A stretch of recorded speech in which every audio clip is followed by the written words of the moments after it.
Ahoy, mateys! 'Tis I, Captain Horatio Honeyflakes, and I be here to tell you about me newest crowdfunding campaign. The adventures continue with me crew, the Mighty Mascots, in issues 7, 8, and 9. Just focus your looking glass on the amazing artwork of Ian Warianto and Anton Bondi. Me crew, the Mighty Mascots, are up against some scurvy scallywags, and we need ye help to defeat them. There be a bounty of exclusive treasure, only available here, where X marks the spot. I spy a huge coffer of bonuses and stretch goals on the horizon.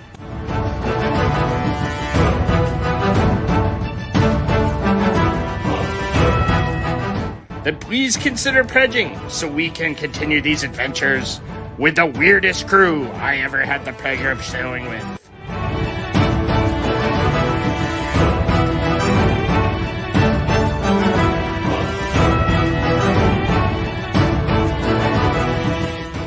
Mascots Unleashed!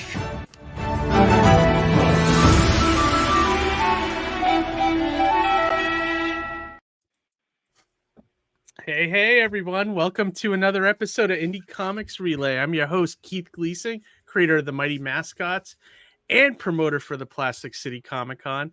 With me, as always, Johnny C., creator of Sartana, Surrounded by Death and The Pond, and our newest co-host, Harry G., who is a graphic artist who has a bunch of stuff on Redbubble. We'll have to get a link or something, Harry, that we could just easily give out. IG account here.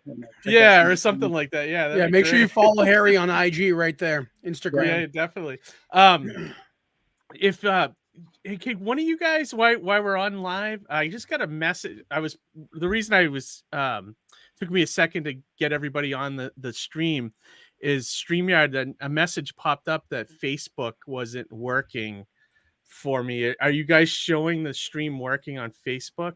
Yeah. Well, let me check. I can check. Yeah, check real quick before we bring in tonight's guest. Yeah, if any viewers are watching, chime in if you're able to see us on Facebook. Yeah, please, because we're trying to make sure we get the maximum amount of views tonight, which would be great. Yeah, and we're also giving away some free codes for Global Comix, courtesy of Mad Cave Studio. They're giving away like a bundle of comics that you can download and put into your. You can have them on Global Comix, but I guess you can also have your own PDFs of them too, which is awesome. So we'll be giving those away tonight. I'm trying on my phone here, but I don't know if it's. It was so. So they might be correct there because we're actually on my Facebook Live page. Yeah, I have it showing it, and I'm showing it's broadcasting. So we might be in good shape. All right, perfect. Yeah, maybe it's mine. Amy, can you check while you're watching? Go to Facebook and see if it's streaming there on my Facebook page. I just want to make sure I have the maximum amount of viewers. That we're absolutely. But while we're waiting, before we bring in tonight's guest, let's just say hello to the chat tonight. Yeah, so we're gonna do things a little differently tonight. Already. What's that? You got people in the chat. It's blowing up already. Yeah, that's great. So we're going to do things a little different tonight. We're probably going to bring in the guest right away after we say hello to everybody. And then we're going to talk about Global Comix tonight. And then we'll probably give away some of the codes probably after, either throughout the interview or after. I'll look for moments where we could do it. Yep. And then we'll probably meet, all three of us will stay on and just talk about Plastic City Comic Con this weekend. Sure. And for comic creators that are watching, pay close attention, take notes. Global Comix is the definitive platform for indie comic creators and just digital comics in general. They're growing. Absolutely. They're growing exponentially. They've made actually headlines recently in some of the deals they've done. I don't want to get too far into it. I'll let Chris explain it, but Global Comix is the premier digital platform, and they've got a mobile app coming out soon. It's made for readers, but again, we'll let Chris get into that. For now, let's get into the chat. Yeah, and who's definitely. watching tonight. So good evening. Amy's Birdhouse is with us tonight. And then we got Art Crumbs. Hey man, thanks for joining us. And Dr. Mask is in the house tonight. We saw him at Plastic this weekend. Yep. Catching up with him for a few minutes. Thanks for joining us as always, Dr. Mask. And then he said I deleted my Facebook a few years ago. I don't blame you, man. If I didn't have to be on it, I wouldn't be either. And Amy said Facebook Live is working. Okay, great. Perfect. Glad it's working he there. Said, love the hot sauce, by the way, Johnny. A little. Oh, you tried it. Great flavor. Oh, awesome. Yeah, that's my too sweet to beat hot sauce, which is on the labels, features Surrounded by Death, my comic book. And it's a little bit of sweet, a little bit of heat. So glad you enjoyed it, Dr. Mask. It was good seeing you, man. Cool. And Art Crumbs says, hello, nice to be here. Yeah, thanks for joining us, Art Crumbs. Great to have you. Yeah, we always like new people showing up and sending us questions and comments. It's always great. For sure. All right, so without further ado, let's bring in tonight's guest. He is the CEO of Global Comix, which is, would you say, Johnny, probably the premier digital comics, definitive digital comics platform today? Yeah, definitely. So without further ado, let's bring in tonight's guest, Chris Carter. What's up, Chris? How's it going? Yeah, how are you? I know it feels like it's been a year, maybe a couple of years since we had you on the show last, right? It's since what was it? The last time you got, was it the pandemic anthology that you guys had the last time we were on? Wow. Yeah, it's been a while. Time just been flying so fast. I know. I know it's crazy how much like a year goes by with like a blink of an eye sometimes, but yeah, no, I'm curious to see, because I try to stay up with everything that's going on with Global Comix, but a lot of the news slips through the cracks sometimes, so I guess we'll give you the floor. Let us know what's new with Global Comix, what you guys got upcoming, what can you show us, things like that. Oh man, okay. So let's see. Let's start with this year. We've brought on several thousand creators already this year compared to last year. So our content library has over doubled this year compared to where we were at the end of December last. We brought on maybe 30 or 40 different publishers at this point, the likes of Image and Honey Press and Boom and the usual top suspects there, alongside some of my favorite indie creators. And it's really dope the way that we're kind of presenting that in the app, where we get these folks from all these different backgrounds and all these different contexts lining up together in the discovery phase. And so for the readers, you can find a little bit of Spawn, you can find a little bit of Witchblade, you can find a little bit of Ironverse right there on the first page. So it's a lot of fun. Chris, I just wanted to say I'm so proud of you guys from seeing just your rise from when we met in February 2020, the very last C2E2 pre-pandemic, to where you are now. And I think one of the first times you guys were on the show, you had aspirations of bringing on Image and Top Cow and all these awesome publications. And now here you are. Yeah, man, it's been a long It's so run. wild. It's been so much fun. But you know, the biggest news that we shared, that we announced very recently, was we recently secured a round of financing, and so we landed a round of $6.5 million, led by a VC group called Point 72 Ventures, followed on by Endeavor and a couple of other folks. Really kind of giving us the right resources that we need to really scale up and bring this to fruition from the vision that we had into reality. Is that the same Endeavor that owns UFC and now WWE? I'm not sure about the UFC part, but IMG and a couple other folks, yeah, if it's the same folks there, then. Oh, cool. Oh, wow. That's awesome. Yeah, Well, I it's mean, I think huge. it's well deserved because the love and care you guys put into not only bringing digital comics to a to a level of that everyone can be happy with, and but also like the care and the community you guys are building with the creators and the readers, but also like just everything that you guys have going on there, the forums, the job listings, like where people can kind of connect as creators too. It's like all that stuff is fantastic. It's creators first, man. It's creators above everything else, right? Because if we can help everyone else be successful, we'd be successful by proxy. And not a day goes by where we don't have conversations on, like, how do we improve things? How do we make things better, easier, more powerful for creators, for the folks that are, like working so hard to bring these stories to life? So it goes without saying that every single person on our team is in lockstep in that mission. It's been really cool, and that's actually saying something, because we've doubled our team size just in the last 2 months. So That's awesome, and I love that you guys are growing slowly. Like, I mean, like you see a lot of companies that come and it's like, bam, right out of the gate, they're like, going balls out, I should say, like just and then they're closing shop 2 years later. But you guys are doing it right, where you grow small and then you add people in as you're growing, once the infrastructure settles down, that kind of thing.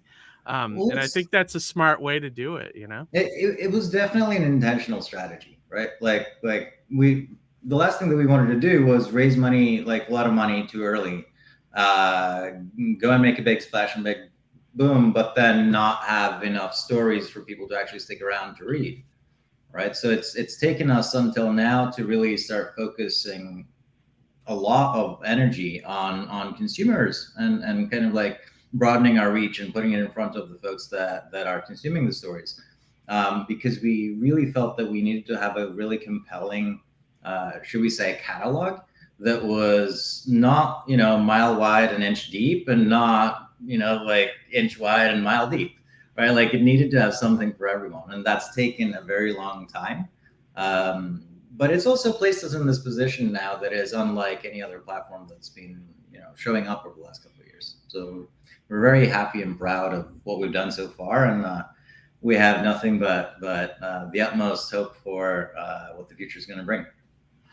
Awesome. Yeah. You guys do host a wide, and it's a fact, you guys host a wide variety of creators, so you could really find almost anything. The bleeding edge of new creators who are coming out and utilizing the platform to upload their work, to the well-established indie creators in comics that they've been around for a while, for decades, like you said, Spawn and Witchblade, and these titles that people already have a very built-in love for. So really, it's everything that you could be possibly looking for in indie comics is right there through the app.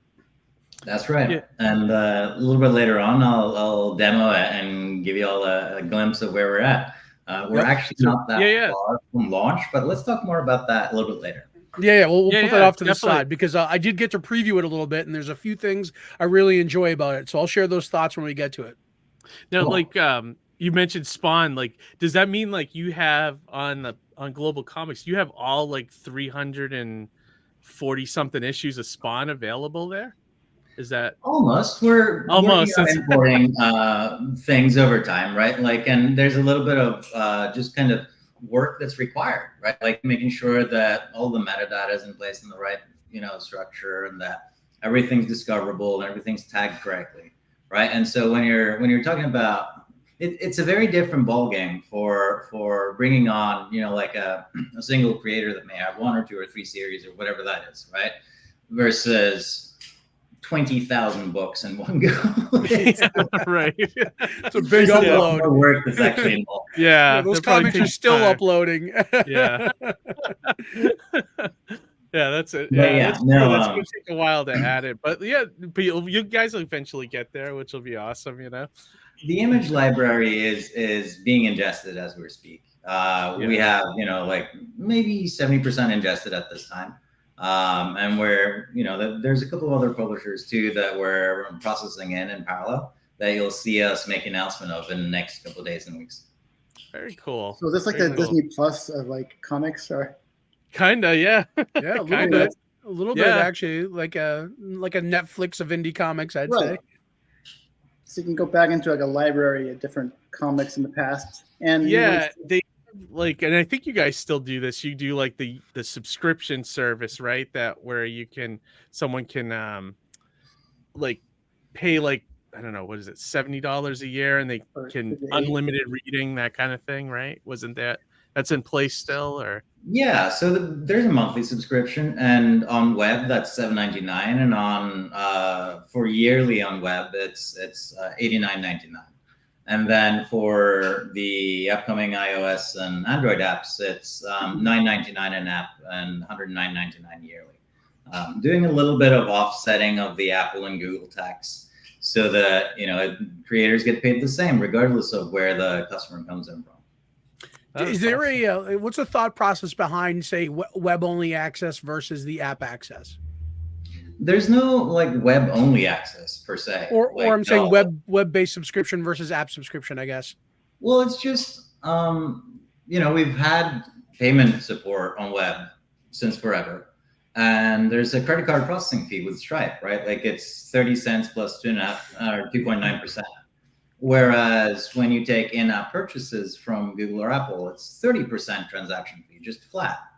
And so, needing to have a little bit of a different price point. So making sure that the creators still make the same amount of revenue.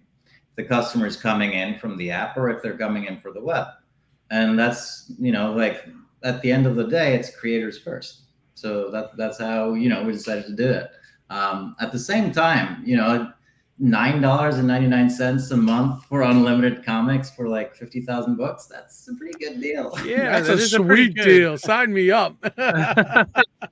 And speaking of which, you guys were kind enough to give us like a promo code for Global Comix, which I'll share out here right now since we're talking about it. But this is like a discount for a yearly subscription for Global Comix, which is normally like $70. You can get it for $59.99 through that link, and I think the link is good till good to the end of October. So grab that. Sign up now while you can. Yeah. I mean, what a bargain deal. For those of you watching online, that's 50% off compared to the in-app purchase for a year. That's great. Definitely recommend grabbing it. And then what did Roland say? It has a comment here: charging customers more so creators still get equal pay. Is he asking a question? I can't tell. I don't know if that's a question or not. But he also said Wildstorm couldn't even handle all the conversions to digital that DC assigned them. There you go. I mean, I don't follow that, so I guess.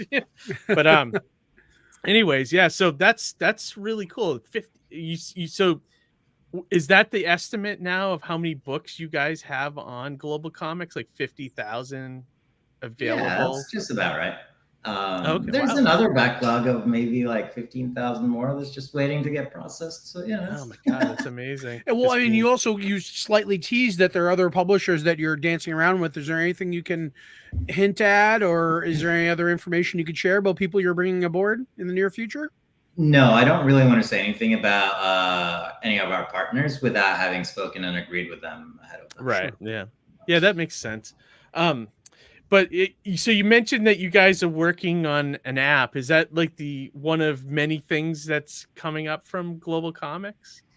Well, I mean, I think it's the biggest thing that's coming up from Global Comix, right? Like we've spent the last couple of years really focusing on building this web platform, giving the creators tools to upload and publish and monetize. And now it's really time for us to up the ante and focus on the consumer experience. There's a pretty big hole in the market from a certain someone that decided to implode about a year and a half ago. And has been whoever could that be since.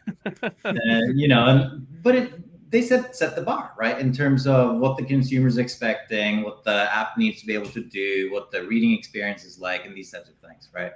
And so we've really spent a little bit of extra time just buttoning up and polishing all of that to make sure that when it really lands in everyone's lap, it's as close to the best comic experience that anyone has ever tried. At least that's my goal, right? Like, so. Yeah. I love it. I've been hearing I saw her online too on Twitter. I don't know if you know anything about this, but like there's a company called Bad Idea Comics, and they've been boasting on their newest Kickstarter that they're going to revolutionize digital. And I'm just curious if you know anything about that, like if it's actually real revolutionizing, or if it's them just with a bad idea, like their name says. Have you heard anything about them? Like, I've met those folks a couple of times at conventions, but we've never really had that conversation. So I don't know, man. Your guess is as good as mine at this point. The only thing all I can say to them is good luck. Global Comix has a head start. No, I don't. Head start. I don't think they're trying to become like a platform, but they're pushing a comic that they're doing on Kickstarter. And the one thing they mentioned about it was something about colors, like having more colors show on a digital screen or something like that. That was the one thing I could glean from what the description is. Yeah, I have no idea if it's really revolutionary or if it's just like a setting on like your computer that you just change or something, But I was just curious if you had heard anything about that, or if it's anything. No, not really. I've been living under a rock in my own cave, working on all this stuff. Keith, I'm going to share with you a revolutionary way to watch the 1993 movie The Crow. Okay. Put it on, and then turn the color off on your TV, and it's black and white. And then it's like you're watching the comic book. It's, adapted from black and white. Oh, there you go. And there you go. You revolutionized the way to watch that movie. Well, is there anybody else doing what you're doing, or who would you compare yourself to? Is there for us? Yeah. No one's really doing what we're doing. Yeah, because exactly. They're kind of like a one. Right? Like there's a platform for traditional comics. There's a platform for vertical scroll comics, or a couple, and there's platforms for manga, and they're all isolated. And some of them are more just complete transactional, comic book store, iTunes style things. Some of them try to be a little bit community-like, but not really, right? Like there's a big difference between letting folks comment on something and kind of like creating this ecosystem that connects people together in the first place. And then, there's us, right? And so we're allowing the vertical scroll web comics to coexist with the indie and like publisher comics and the manga in the same ecosystem. And we're giving this discovery mechanism to folks so that they can go down their own like stream in the app to figure out like, okay, I'm interested in publisher stuff, so filter by that, right? Or I'm interested in webcomic stuff and filter by that. But then combining it with this idea of following creators, like taking your page out of Twitter and Facebook's page, right? Like literally just making it so that when you become a fan of someone or something, that you get to interact with them and that you get to get notified and get, kind of like a direct stream from the folks that you care about, right? And then in a future version of the app, there's this social experience component that ties it all together in an ecosystem play that I'm sure is going to surprise many when we bring it out. Very cool. Nice. That's exciting. Can't wait to see that in action. Jay Espin says very excited about Global Comix. To be honest, yeah, we are too. Yeah, And Global's the best. Art Crumb says I think it's a great way for readers to get exposure to stuff they might not normally have before. So it's a great way to discover new creators and content to enjoy. I agree with that. Like, I think like you get one of these memberships and you can literally try any book. And, you know, like if you don't finish the book, that also offers, you know, feedback to the creator, you know, that something may be wrong with. We talked about this in past streams with Global Comix about how that can kind of signal to a creator that maybe my book is losing readers at a certain point in the story, that kind of thing, you know. So it couldn't hurt for people who haven't seen those past streams with Global Comix. I can share a little bit of my insight as a creator, having a Global Comix creator account and having content uploaded. Yeah. And I know Eric Tapper on previous broadcasts mentioned that on Mondays, there is an analytics report that comes out. It's weekly, and it covers how many people have read what in your catalog. And then you can drill even deeper, and you can look at what pages were read. So you can see, oh, well, you know, I have a strong drop off at page 7. And then you can actually go look at page 7 and see what might be the reason why that drop off is happening, or there's an uptick. So, you know, I'll let Chris maybe explain a little bit further, but it's so critical where you can see this analytical data where even other old indie comics platforms wouldn't give you that access or that availability or that input. So they're really enabling the creator. And that's one of the things that like really spoke to me directly when I first met these guys. Yeah. You know, it's like for everyone that's trying to make comics and make a living out of it and kind of have that be their business. How can we expect creators to be successful running a business if they don't have data to make sane decisions from, right? Like that's our core premise.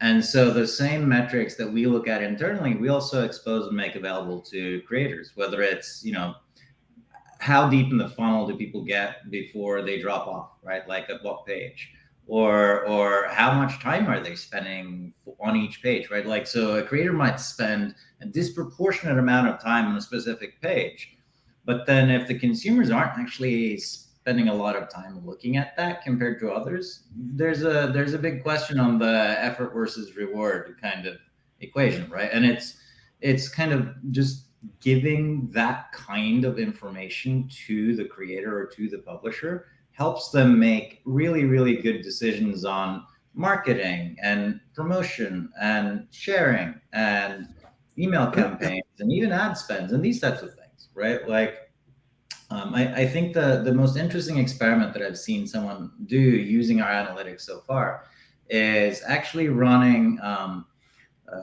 Google ads against their reading experience where there was a digital download available. And their only goal was to figure out, like, are we spending more per customer coming in than we are gaining from the digital download sales? And they were actually able to get it to a point where for every dollar spent, they made like $1.40 back again. So that's you know, that's the kind of optimization that you can't do without data. Oh, that's amazing. I'd like to toot my own horn to say that I was one of the early advocates of digital download. I bothered these guys extensively because if you're an indie creator and you need to do digital fulfillment for your Kickstarter campaign, what better way than to point people to Digital Comix where they can either download the comic with a code that you provide them, or they could read it right online on the page. I mean, what better than to do all your digital delivery that way? Yeah, it's a great idea. It turns out giving readers the choice works. It really does. Yeah, absolutely. There's a lot of great comments here too. Let me see. Amy's Birdhouse said the analytics are awesome. An evidence-based way to look at your products and set metrics for improvement. Roland says live real-time feedback from reader engagement. Huge. And Dr. Mass says recently I bought an indie book for $18 and hated it. Seems Global Comix could have saved me a few bucks. Could have. Yeah. Global Comix also offers sit downs with creators to get some help and insight if creators or publishers want that. Sometimes it's helpful to to have guidance from someone at GC to understand it better. Yeah, definitely. And he's also said, yeah, using Google Analytics combined with UTMS is amazing. Honestly, you can actually connect your CG account to your Google Analytics to get extra data. Wow. That's a GC account. We don't want to get confused with those other Oh, guys. GC. I'm sorry. Yeah. Screw those other guys. Yeah, I thought that was GC, a little everybody. weird coming out of my mouth right there. Yeah. And JG just joined us. Hello there. Hey, Hey, JG. JG. Thanks for joining us. Coming in. And that's not how this is supposed to work. The readers and the creators aren't supposed to know the numbers. Right. Yeah. No, that's great. I mean, I love, I mean, all the innovations you guys have. I mean, I think that's why you guys are growing, because I think you do care about the creators and the readers, you know, and it shows with actions and everything you guys are adding. And let me see, also noted for the future, LOL. And first live, seeing what you are all about. Maybe my kiddo could get into this more. Thanks, Johnny. Hey, you're welcome. Elizabeth. Yeah. Awesome. So, Chris, do you want to give us a little, like a rundown of this app that you guys are building? Yeah, I mean, I think that's a good place to start. But I wanted to say one thing, right? Because Sure, please. The question of how do we compare ourselves to competition, I actually think that we're the only platform that has primarily only subscription access. And it's a very intentional decision so that, folks that are used to specific stories, specific books can actually feel free to go and explore and try stuff from creators they might never heard of, right? Like Johnny C over here. Stands hugely to benefit from folks not having a barrier to entry to get into his books, right? And that's a very big core premise, and you'll see how that's tied in the app as we go in there. Let's talk about the app. Okay. So the app is entirely a consumer-focused play. It's built around this idea of how can we get people in front of the comics that they're interested in as fast as possible? And when they are, how can we get them into reading as fast as possible? And so you'll notice one of the things that's not really present in our app is this idea that you need to go to a comic, then to go to the comic profile page, then figure out like which book are you going to read, and then you got to tap that, and then like that whole hoop and jump. It basically takes you directly into the reading experience from the start. But I can actually share my screen if you'd like. Yeah. Two things while you're bringing that up. One is that not to discount the mobile web version where creators can even upload their work right from their mobile phone, like we did together at the AfterCon party when we first met. It was very simple. You guys sat me down and we just uploaded my, Sartana #1 right from my cell phone. It was amazing. and I knew then that this was special and this was going to grow into something huge. Two, you mentioned that, if people want to come find my work, they can do it on Global Comix. I actually have some content for free. So you can just sign up for a free account, go right on there and take a look. You can read some stuff for free. I mean, other than having an actual comic book in your hand that you can hold and show people and read and page through, why would anybody not do this? I mean, we all have our phones, right? And there's times where you're stuck, in a car, or you're at work on your lunch break. You can pop it up and read a comic, The line at the DMV. Yeah, absolutely. Anywhere, That's on an airplane, Yeah, exactly. Yeah. Now, so did you guys, before you go into the app, Chris, you guys had an app for Global Comix, but this is would this be like a new 2.0 kind of thing, or is it We've never had an app for... Oh, you never had an app? I always thought, I assumed you could... Oh, so was it all through the web? Yeah. Oh, okay. Yeah, it was mobile interface before. Now they're adding this app component. Okay, that's what I'm thinking of then. I thought it was an official app, and this was just sort of like almost like a redo kind of thing, or like a revamp, But like what Chris said, the app is more reader focused, whereas the mobile interface will also accommodate creators being able to upload their work. Okay. Right. So will that part stay with the app as well, like the creator side of it? or is that? There's no point in putting the creator comic management inside of the app. Gotcha. So that would still be like we would do that the mobile way, the old way. Yeah, or just using your browser and your computer. You know, the majority by far, like maybe 99.1% or something like that, upload using a browser on a laptop. Gotcha. So that makes sense. Yeah. Okay. Yeah. So all right. Yeah. So tell us a little bit about the app. Let's take a look. Yeah. Cool. Let's take a look. Why don't we jump in? All right. So the app is designed with 4 main sections. In the bottom left here, you have the home section. That's what's active right now. Then you have search and browse over on the left here. Notifications is coming soon, and your library. For now, let's start with the home experience. So the home experience is what you would expect from Netflix type behavior, where you have rows of comic boxes, kind of endlessly scrolling through there.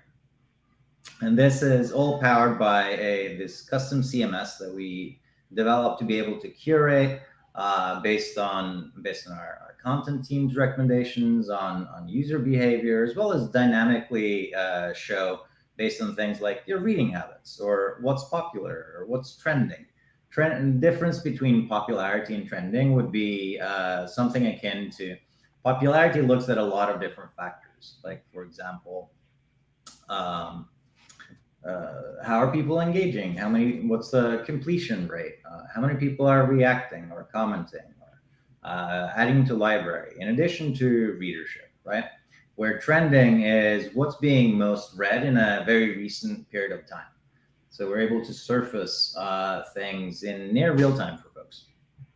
And this home experience right now, I'm sitting on the all, and so you can see that there's some recommendations here based on things that I've read, because I've read Drawn Together. There's manga, there's news posts, there's creator cards, there's webcomics, there's stuff from publishers, and so on and so forth. And in the top right here, you'll see that there's different streams, right? So I can go and look at comics by publishers. And then it's kind of filtered only by, groups of folks. And then you go to the webcomics section.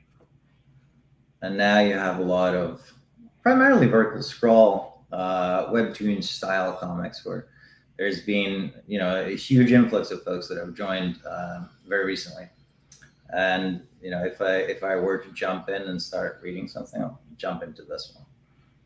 You'll see it's vertical scroll. And that behaves just exactly as you would expect it to. While at the same time, we can go into the indie comics side of things, and you'll see folks from a whole bunch of indie creators.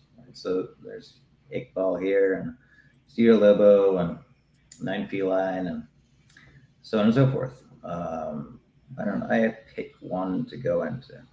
I haven't looked at, let's see, for a while. Iverian by Rico. Now I'm going to go into Starfire. So now you'll see that this is a left to right based comic. Oh. And now it's set up in double page. There's a really, really smooth and responsive pinch to zoom type experience. Okay. And so I can. Could this work with a smart TV too? You can read it off your TV. We're building it in a tool that would let us target smart TVs eventually. Cool. Comics on the TV would be awesome. Launch, but would be good. You can just sit and read in your bed. As you're reading, you get information about the series. You get your series synopsis, a bunch of themes and tags. You can follow the creator directly from inside the experience. You get to see who are the contributors and what roles that they play, and you can jump between episodes. And so So this is in double page mode, but if I were to actually rotate my device, I don't know what's actually going to happen here, but you'll see that it changed to single page just by cool rotating my tablet. And if I really wanted to, I could also choose a different layout for traditional comics too. Very fluid. The other thing that I kind of wanted to show off here is this idea that as you're doing discovery from creators and publishers have their own profile cards, right? So someone like a Boom will see the amount of folks that are following, how many books that they've published, and you can go and kind of discover directly from here. So in this case, I might say that, I want to read Berserker later. So I can tap on the little add to library and say, I'm going to read this later. And yes, people, it's that Berserker. Right. Same for creator cards further down here, right? So, we can go into something like Pluvius. Well, they only have one series.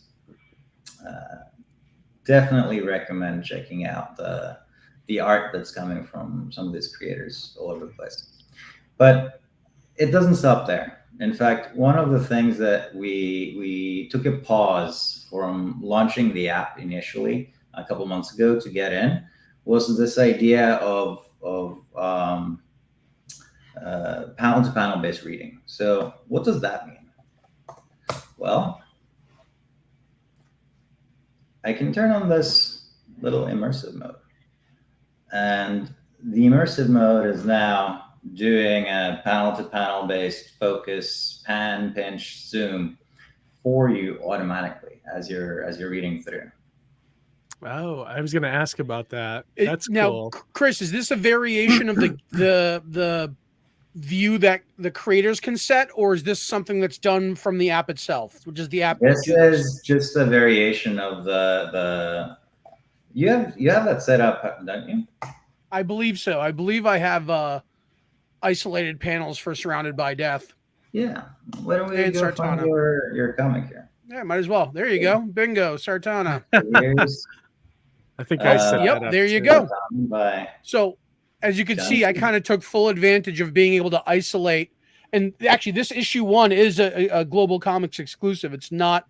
This full version is not available anywhere else digitally. I like it.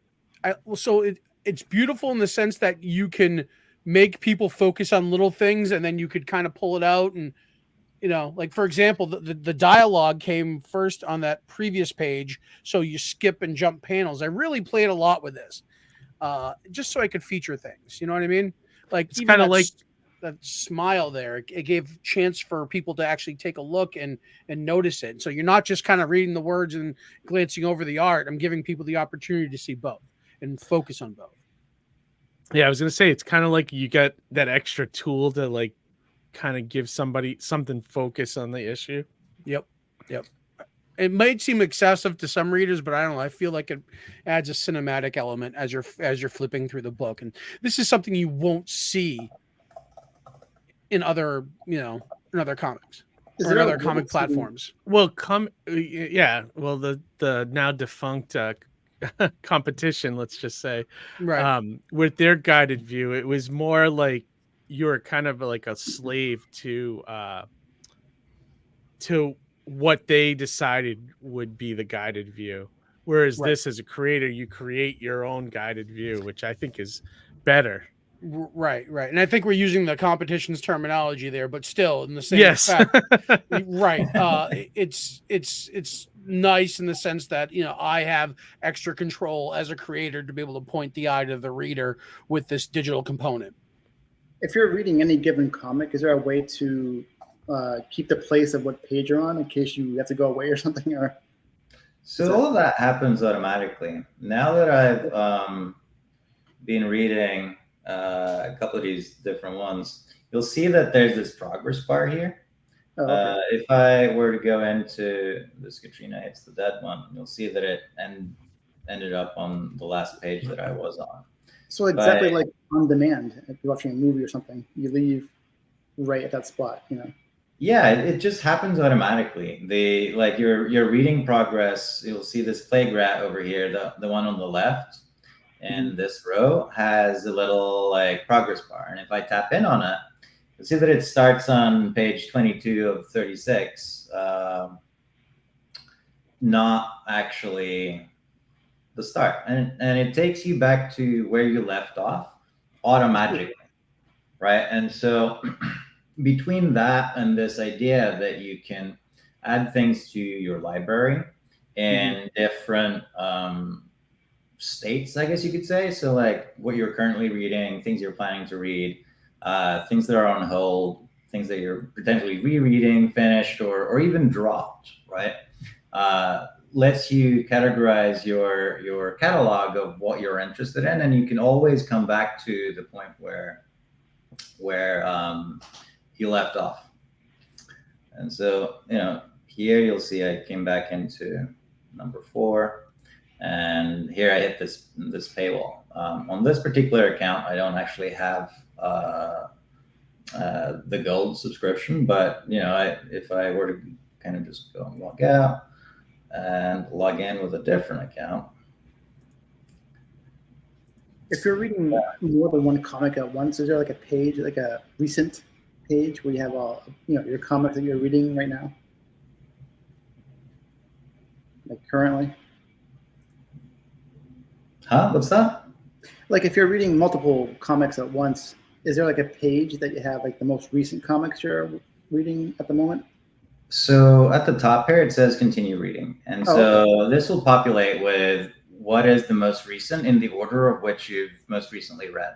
Oh, cool. And in fact, the continue reading actually exists on the top of all, which is an aggregator of everything, from publishers, which is filtered by publishers, from webcomics, etc. So as you start reading things, wherever you are in the home experience, your continue reading will be the order of last read, and it'll filter by the same kind of context as which the tab is in.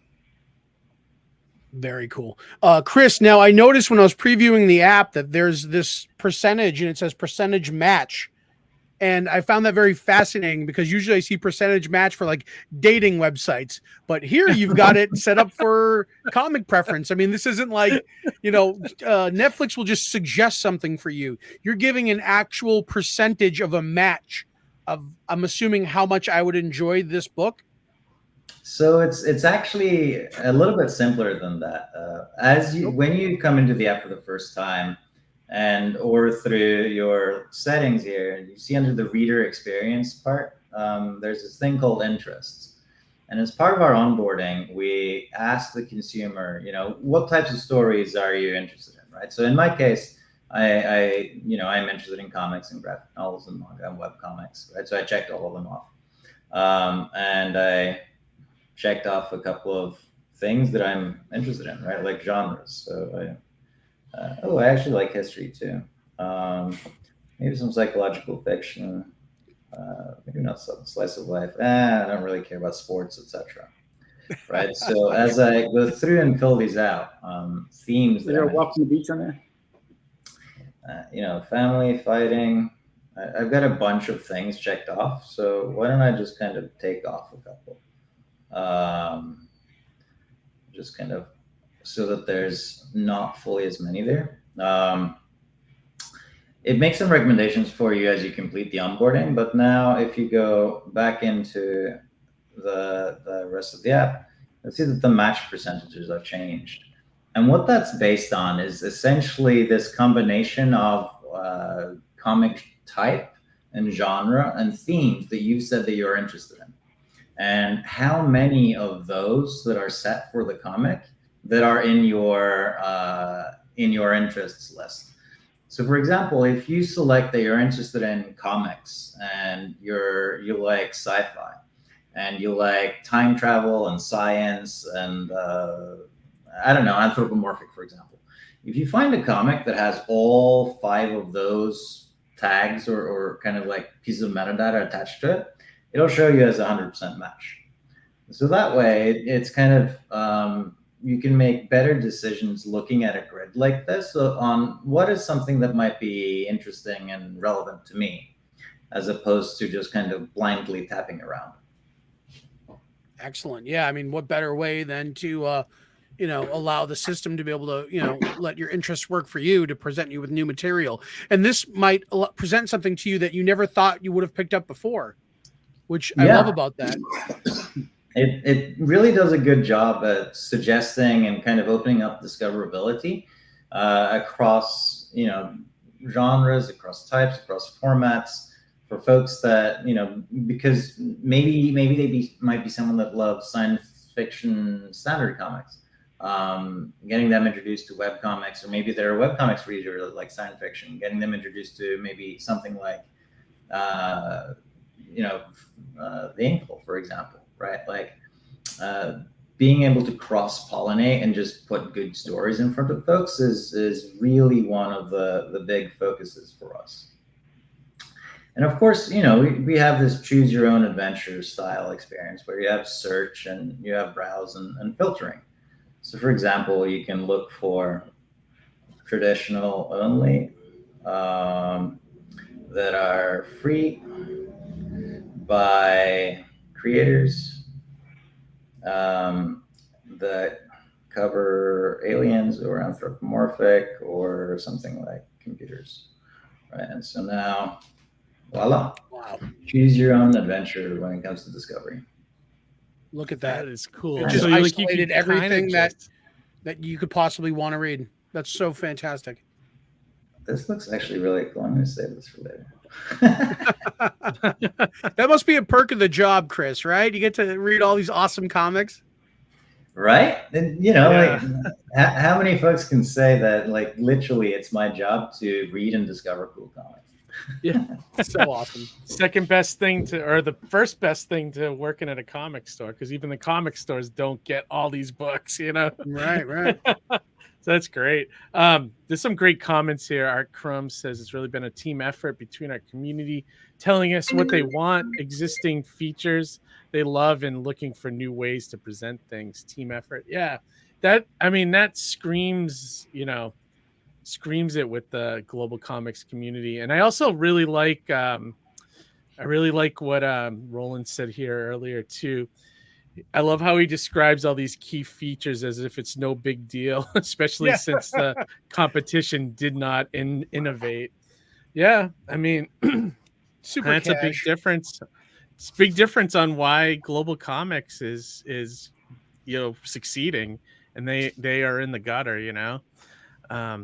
Amy asks, do the creators enter the categories and keywords that match the user to the recommended books?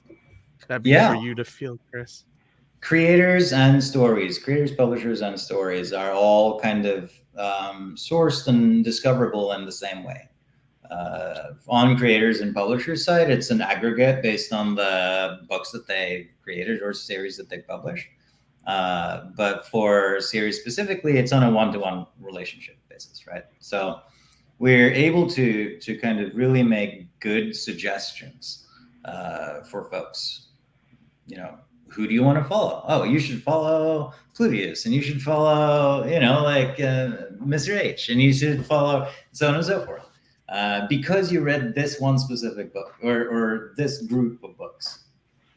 I like that. I think that's great. Like, because it gives everybody a chance to shine depending on what you're looking for and how deep the user goes, And the user's own activity leads them there, which is the best part about it. It's not like it's Global Comics just saying you have to read this or forcing something down your throat through some algorithm. This is like, your own activity is going to feed back stuff to you. It's fantastic. Yeah. And Art Crumb says the metadata that creators enter, such as tags, themes, genres, and such, does help. It really is beneficial to fill out all the fields offered when you upload a series. Yeah, I mean, honestly, it's like up on YouTube here too. I mean, you got to do all that stuff so the algorithm helps you, so And then novelist, so we got novelist Nikki. Thanks for joining us. As a creator on Global Comix, I can't stress enough how amazing this platform and community is supporting its creators. There's nothing else like it. I gotta agree with her. Well, I gotta agree man, with her. thank you. Yeah, so It's pretty I love amazing. I it. feel that we lived too late in life. You know, we missed all of this. Can you imagine? What's that, Harry? Can you imagine being younger, having this platform like available to upload your stuff? You know, and I feel like an old fossil. We're living in the future, Harry. I know. Really. Well, Harry, this might be your, like, I know you haven't read many comics, but like this might be I mean, like the fee to get in on this is so small that This like, reminds me of Reading Rainbow, but like a more modern version. Like Chris is like LeVar Burton. I'm willing to bet that if you look into our back catalog of guests, if you search for them on Global Comix, they're there. Mm-hmm. Oh yeah, I bet what I mean? almost everybody. Yeah, almost everybody's on on Global Comix, and rightfully so. You can see why these guys put thought and care into their product, and it shows. So, Chris, when is this? When do you guys plan on bringing this app out? Like, what's the target release date? Can we get a date? We don't have a date, but I can say this: we're gonna soft launch a beta very soon. And what does soft launch mean? Well, we're not going to make a big announcement, and we're not going to do a big splash, because there's still work that needs to be done before we consider it version 1.0 product, right? Like there's still, we need to do some scalability testing. We need to put in some of the features that we have deferred, like notifications and custom, user shareable lists and these types of things, potentially offline reading. And then we're going to have a really big 1.0 announcement with a big launch and a big push. However, it'll be available in the app stores long before then. And I wouldn't be surprised if that isn't just very, very, very soon. Really? Okay. That's a little tease. I'm excited. Elizabeth Roberts says like a soft opening. There we go. Sure. Johnny, now you did some. Oh, and then the grand opening, she says. Yes, that's exactly it, Elizabeth. Yep. Exactly. There you go. And Amy said, if a dinosaur like me can do it, anyone can. So, Johnny, I think, did you say that you played around with the beta or like an early version of this app? So Chris did hook me up with a little bit of an early beta app, and it's everything that he just showed you. So, even with the percentages and things, it's something I noticed, and I figured it was something that was just matching, but I'm noticing the more I'm using the app and reading through it, that those percentages are getting higher, and I'm getting served more higher percentage book numbers. And so far, everything that's been referred to has been accurate. I've enjoyed reading I need to get the annual subscription, because there's a few that are blocked. You get a few pages you can read, and then you have to go into like the full paid subscription. So I plan on doing that, so that way I can use the app to its fullest extent. But so far, it's been just a wonderful reading experience, primarily given so I travel a lot. I go to a lot of different shows, and more often than not, I'm at the airport, and I'm at the airport early, and I'm hanging out at the gate, and I need something to do. So reading comics, and believe me, my travel to and from San Diego, that access to the app came in handy. I was able to read a lot of our friends' books and stuff that they have presented, and look at my own work through the app and see how that looks. And it's just been a wonderful, wonderful user experience. Thanks, man. It's not that long ago since I met you and gave you access to this. I think it was May, was it, at C2E2? Yeah, was C2E2 May or March, something like that? I don't remember. I just remember we were outside of Fat Board. That's right. Yeah, we were hanging out, and it's funny though, because we kept just running into each other that weekend, given how busy of a show it was. We just kept seeing each other, and it was just it was kismet. And that's the other beautiful thing about Global Comix, and that's how I got linked up with them, is that you guys aren't afraid to travel to shows and to be on the con floor and to connect with creators directly. Do you have shows coming up, Chris, that you guys are planning to be at? We're going to be at New York Comic Con, is I think the next big play for us. Okay. So, between that and Well, actually, we're only really focusing on New York Comic Con as a business right now. Not to say that there are not going to be others throughout the rest of the year. It's just that we're gearing up for something big. Oh, nice. I like that. So at New York Comic Con, are you going to be at your own booth, or where can people find you when they come to the show? We're going to be roaming around with friend booths. So we have a couple partners that we're going to have presence at. Rather than just kind of making a big thing for ourselves, we'd rather spotlight the folks who we're working with and drive folks to any of those booths, right? So it's a little bit of strategic thing. It makes it easier for us to not have to do a lot of setup and tear down and these types of things. But at the same time, it's also how do we just like make our partners and our creators stand in the foreground? We're just what powers everyone, really. Excellent. Well, I think that's a really great strategy, because you're not, like you said, you're not having to stay static to one location. You have so many different indie publishers that are working with you and that are taking part in your platform. It's conducive for you guys to go to their booths and spend a little time everywhere, which is great. I won't be going to New York Comic Con as of right now, but I'm hoping to go. I know. I just couldn't score a badge. I couldn't score a badge. Otherwise, and I was waiting for a badge, and that's why I didn't buy one. And I got my rejection letter for Pro Pass because there was just an abundance of them. And then by the time I got my final rejection letter, tickets were sold out. So I got a little stuck. But no worries. But Chris, what I wanted to let you know is that you traditionally at New York Comic Con, the usual gang gets together at a space, and we kind of do an after Comic Con meetup. So we have a location we're planning on this year. We'd love to have you guys pop by. We can talk offline about that. Yes, please. Let's do that. Yes, absolutely. So you're still going to go down there for that, Johnny? So as of right now, because I don't have a pass, and that might change because I have an email out for potential exhibitor space. But as of right now, my plan is to go out to New York that weekend and work on this offsite gathering that we typically do. We used to be at the Twins Pub. Place was wonderful. They were very kind to us. Unfortunately, they closed at the end of last year, so we're now currently in the process of seeking a new venue. And the only problem we're running into is that Twins used to graciously offer us their second floor for free. And now a lot of places are asking for some form of guarantee. So that's where we're kind of like, we're on the fence. Like, we're looking for a place that'll host us, but won't try to squeeze us because we're just a bunch of indie creators. You know what I mean? Yep, I hear that. I think this would be a good point to like maybe raffle or see if we can give away one of the codes for the Mad Cave comic giveaway. What do you guys think? Yeah, it sounds great. Let's do it. All right. So I was kind of like on the side adding people from the chat into our little raffle wheel here. So okay, let's do it. So let's roll it, and we'll see who gets the first first code. Looks like Roland, you are the winner. Roland, it's deserved. Roland, you are a winner of a Mad Cave.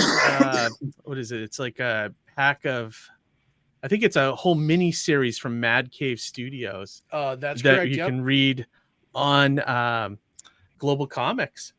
So whenever, if you get a chance, go ahead and DM me, or either on Facebook or Twitter or even on YouTube, and I will send you the code so that you can get your free comics from Mad Cave. And then we'll probably it's actually packages of codes to give you free digital downloads of the PDF in addition to online reading. So both a collection thing and an online thing. Oh, that's great. Yeah, that's perfect. I love it. But yeah, so before, I don't want to keep you too much longer, Chris. Is there anything else you want to let us know about with Global Comix that's coming? I mean, the app is, that's the big news, but is there anything else you want to share before we let you go? Yeah, I think that the one thing that I didn't show and can't really show on this device right now is that offline reading mode is coming, meaning that with a Gold subscription, you'll be able to bring your iPad, bring your phone on an airplane, or in the subway, or out in the wilderness, or whatever it might be, where you don't have internet connection. And that's going to be just part of the deal, so that you can enjoy all of your favorite stuff wherever you are, regardless of connectivity state. And the other last thing that I'd like to say is, to the entire Global Comix team, that I know many of them are actually tuning in and watching right now. Thank you so much for all of your continued hard work. It's through this amazing team effort and a shared set of values that we're able to be where we are today. And I couldn't be prouder of you all. Thank you so much. Awesome. And I gotta say, I love CEOs that are down to earth and work with their employees. Like I worked for a small company and the CEO was awesome. And you remind me exactly of him, Chris. So thumbs up to that. Keep doing what you guys are doing, because we love it here. And we look forward to seeing Global Comix dominate everything in comics in the next few years. So absolutely. Thank you. Yeah. And I wholeheartedly meant that for the team, but also to y'all three amazing gentlemen. Thank you so much for having me on the show and for letting me talk and ramble about, the stuff that we spend all our day doing. Appreciate you taking the time out of your day too, Chris. I know you're very, very busy, so you making the time means a lot to us. Thank you for coming back on again and sharing, and we hope you come back for the future too, when things, when we get to that grand opening. Yeah, definitely. Very much would love so. Very much would love to. Let's take that offline and we'll figure out some scheduling. Yeah, sounds great. Definitely. And all right, Chris, we'll have a good night. For New York. Yep. Nice meeting you. Good. All right, have a good night, Chris. Take care. And we'll talk to you soon. Thanks, gents. I'll catch you later. All right, see you later. Awesome, guys. So it sounds like our Global Comix is killing it, huh? They are killing it. They're killing it. And they were so gracious to be able to offer those codes for us. And what a better time to jump on the platform than now, when they're offering such an aggressive discount, to be able to go in and to be able to read pretty much anything in the catalog. So, if you, are looking for a digital platform to be able to read any book online, now's the time to do it. And their app is right around the corner. Yeah. So, check it out. Be ready for it. I think I was hoping you would give us a date, but he made it sound like it was real soon. So yeah, definitely. I imagine it's tied in with all the few publishers he wants to make the announcement about. And so maybe that could be why it's a little hush hush. I know how that is with companies. Right. No one ever wants to give the big scoop until they have to, kind of thing, Right. But I think once they get that app, honestly, I haven't done anything with Global Comix. Honestly, I'm like a shitty fan, if you want to say. But I think the app though would get me to actually finally sign up for it and use it, because for that very reason, to have it in your hand when you're stuck somewhere and let me read a comic, or like even if you're at the gym, like riding the bike, I could be like, reading a comic with my phone or something. I love Terry's idea about reading on TV. I know, because I've thought of that. Yeah, in the past. Right. I'm like, if I'm sitting around and I'm just sick of I'm sick of channel surfing or whatever, streaming.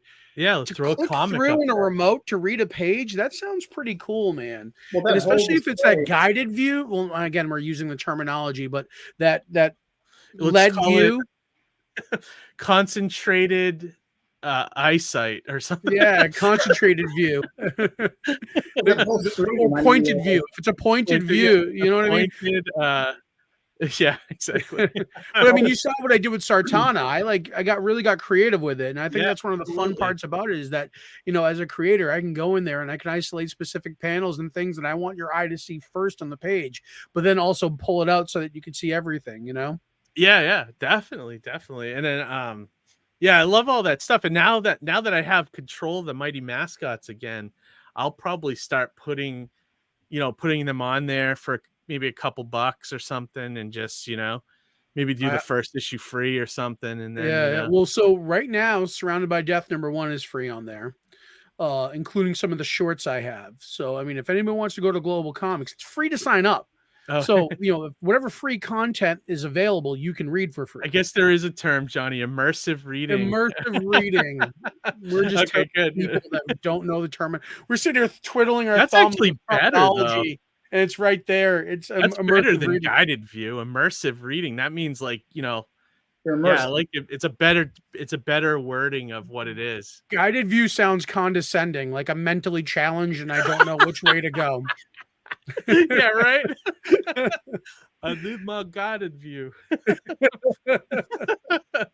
Oh man, but yeah, I mean, like those, everything we're saying tonight though about those guys is true. I love 100%. I love what they're doing, and I think they grew this company in a smart way.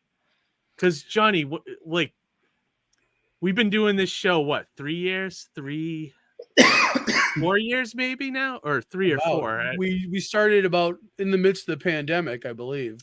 Yeah, so that I'd have to look back. So we've been doing it for a while, but like they started around the same time, or they were just about to launch right with the website.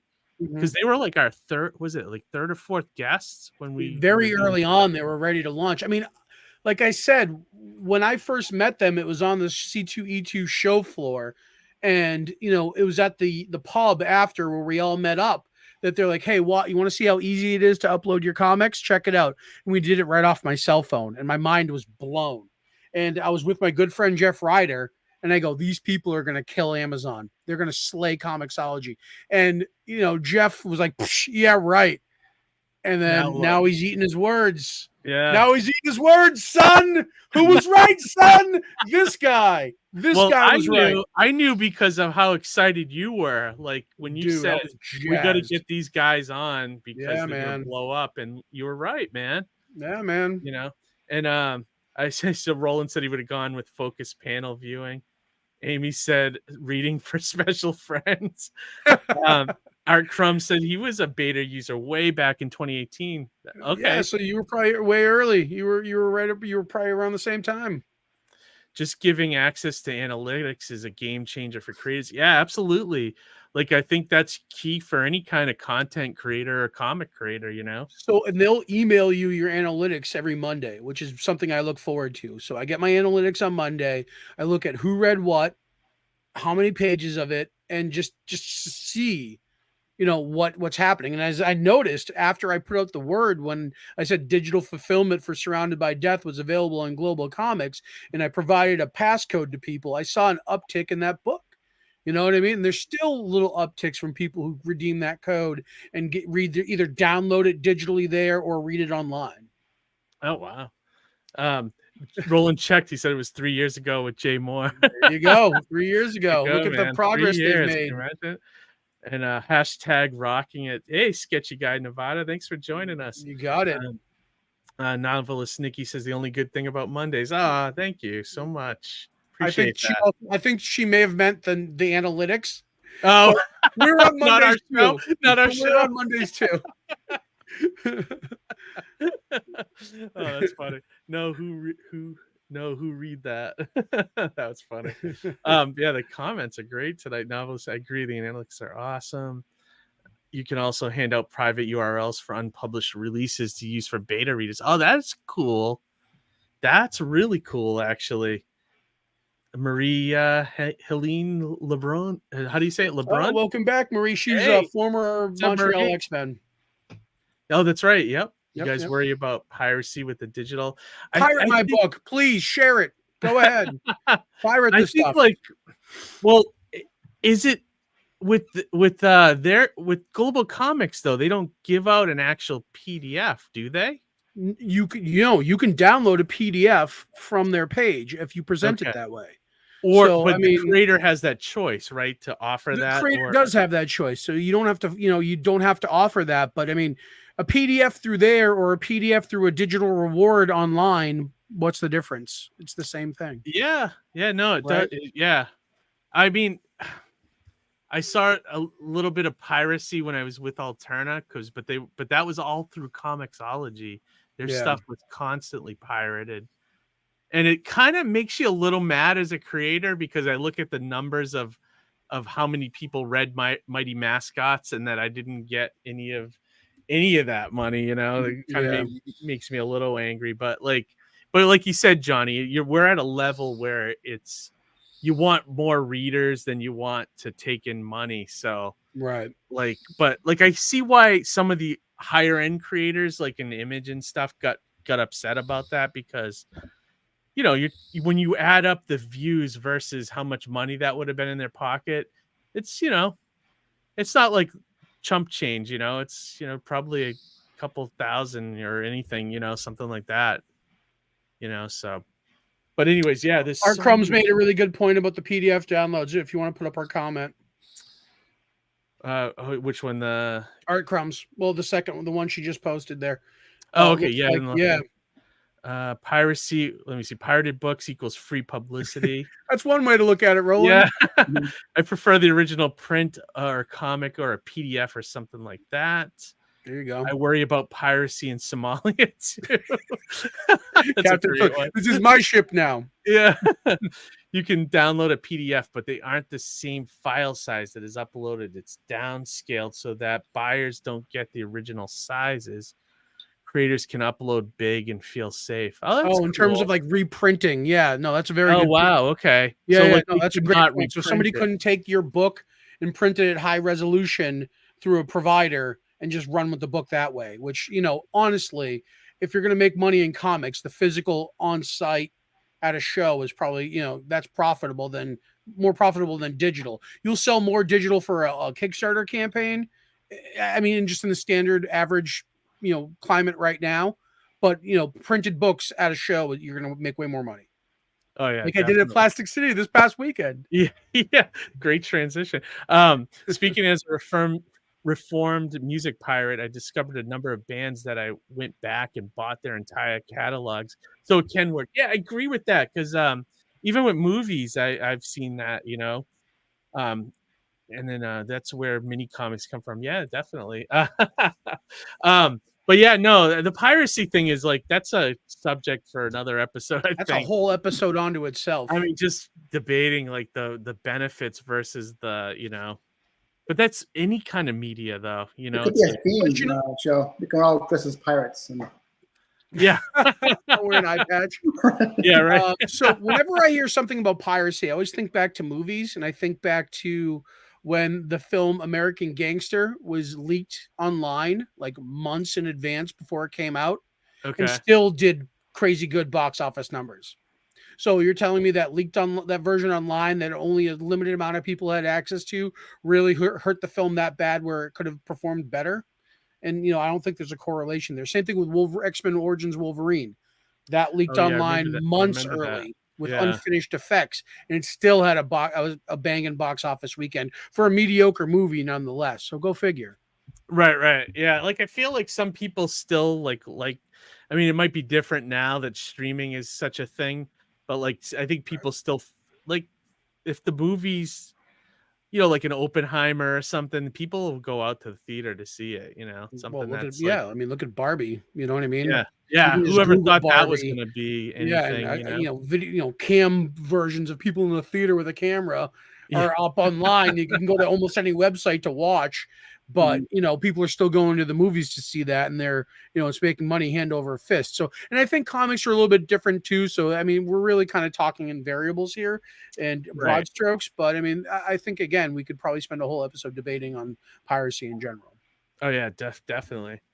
She said, I just came in to say hi, but I'm a little bit sick, so I need to go to bed at work tomorrow. Take good care of yourself, Maria. Yeah, please. Yeah, get some sleep.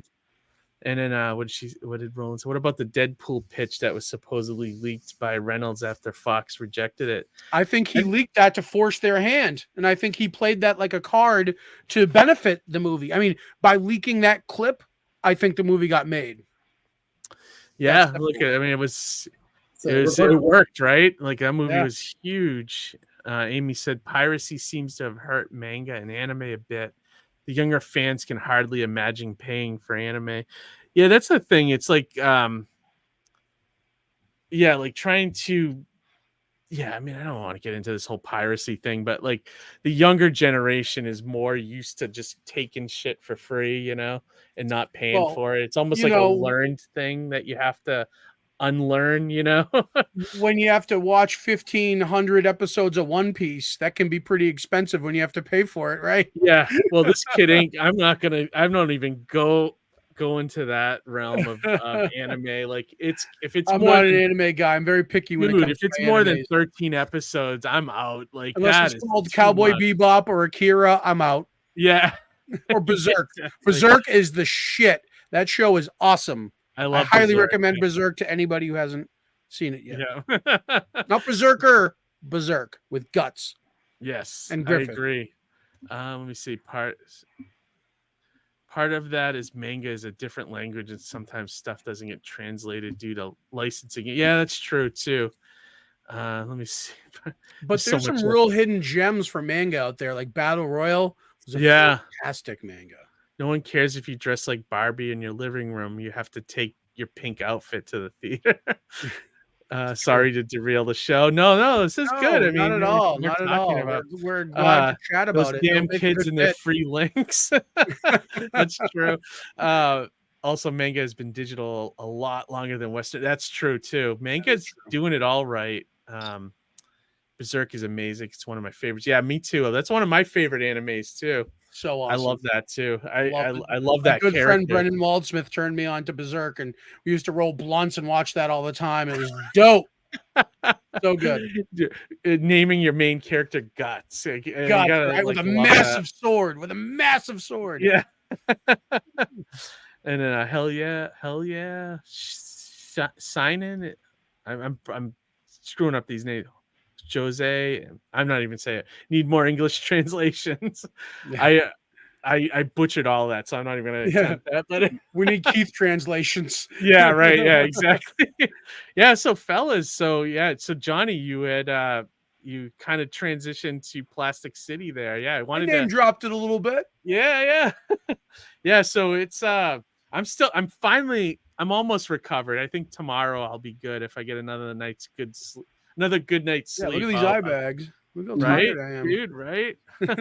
I'm still like hurting and pain from like just the 2 days of like mapping out the floor and like checking everybody in. The job of a con promoter. Yeah. Right. It was crazy how many vendors there were this year, and like, oh my God.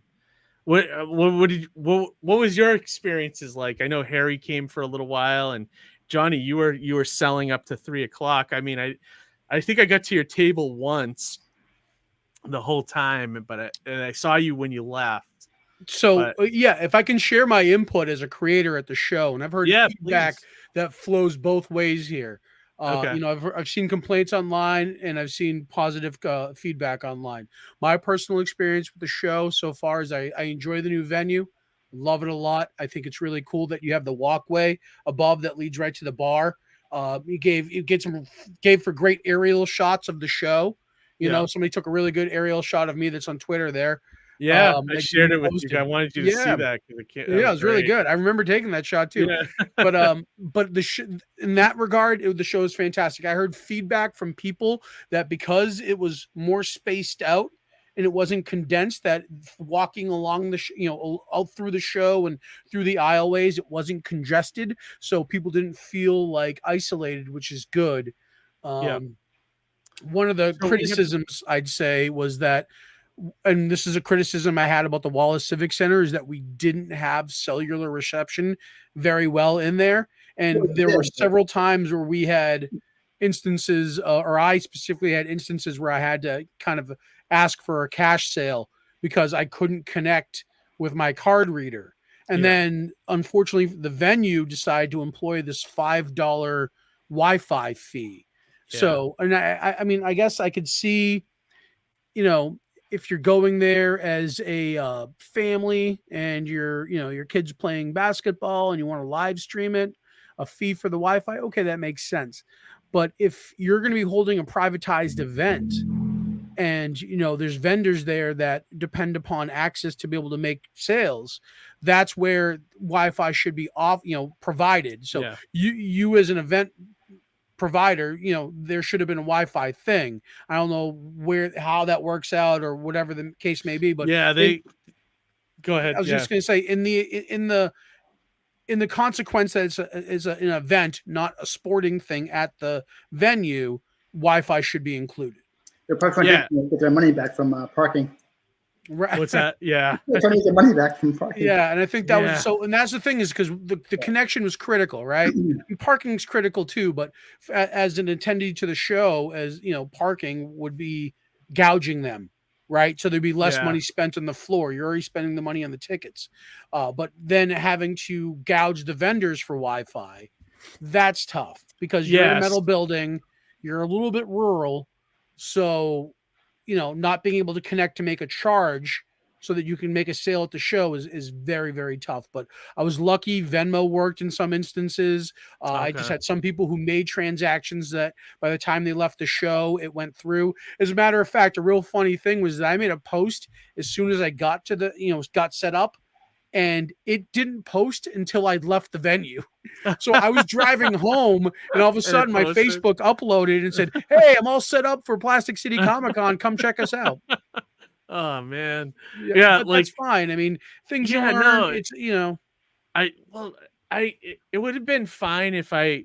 So the thing that really made me mad is I did not find out about that they were charging for Wi-Fi until we were setting up on Friday, right? And that really, I was like, oh my god, are you serious? Like, it's 2023. Who the fuck charges for Wi-Fi? Like I just was kind of upset about that, and and I tried to tell everybody springing it on you like that, right? You would just assume that it would be included and it's part of the thing, and everything's cool that way. I mean, and there's a flaw in their process too, because even when I was about to bite the bullet and get Wi-Fi, the landing page it brings you to it seems like it depends upon at least a minimal mobile connection to finalize the transaction. So I couldn't even do that. I couldn't even sign up for the Wi-Fi and pay for it because of this dead zone issue there. And from what I've been told, like even the people that did buy it, like it was like that, that shitty hotel like Wi-Fi you get where you connect and then you look at your phone 5 minutes later and it's disconnected. It's kind of Wi-Fi, like that crappy. You have to reconnect it every time. Yeah, exactly. And I was just like, so I was really mad about that. Like, and so this is why, so this is like inside baseball with con promoting. Right? Yeah, we're pulling back the curtain right now. Pulling back the curtain a little bit, but. I think it might be a one and done in that location. I'm not sure yet. Like it's going to be like a couple weeks before I talk to them again. But I have a feeling because they are nickel and diming for every little thing there, that they are going to fight me on certain things. Like they wanted to charge for parking, but we nixed that. And I don't know if I could get the parking and the Wi-Fi will be two big sticking points for me going forward with the contract, right. So we'll see what happens. But, I mean, that being said about the critique of the Wi-Fi, and Dr. Mask said it best right here. He goes, I don't know if you can pull up his cash work great at Johnny. Yeah, no, I mean cash is always my cash work great at my table. That's another thing that happened, Johnny. They only put, from what I heard, the ATM ran out around 1 or 2 because they only put like $5,000 in the ATM there. So they kind of screwed us that way too, But you know what though? So for all those people who critiqued and said there wasn't a lot of people who showed up, the ATM ran out. And they ran out of $5,000 on a one-day show.